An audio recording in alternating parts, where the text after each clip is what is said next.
नमस्कार शेतकरी मित्रांनो, खानदानी शेतकरी यूट्यूब चॅनलमध्ये आपले सर्वांचे स्वागत आहे. आज आपण बघणार आहोत 2 फेब्रुवारी वार सोमवार रोजीचे कांदा बाजार भाव. मित्रांनो, जर कोणी चॅनलवर नवीन असेल तर चॅनलला सबस्क्राईब करून घ्या. सोलापूर कांदा लाल आवक 53,437, किमान दर 100, कमाल दर 2200, सर्वसाधारण दर 800 रुपये क्विंटल. येवला कांदा लाल आवक 16,000, किमान दर 240, कमाल दर 1251, सर्वसाधारण दर 950 रुपये क्विंटल. येवला आंधरचूल कांदा लाल आवक 12,000, किमान दर 261, कमाल दर 1152, सर्वसाधारण दर 950 रुपये क्विंटल. मालेगाव मुंगसे कांदा लाल आवक 26,000, किमान दर 350, कमाल दर 1345, सर्वसाधारण दर 1050 रुपये क्विंटल.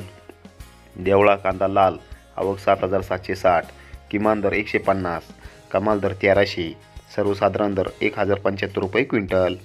पिंपळगाव बसवंत कांदा पोळ आवक 27,740, किमान दर 300, कमाल दर 1318, सर्वसाधारण दर 1000 रुपये क्विंटल.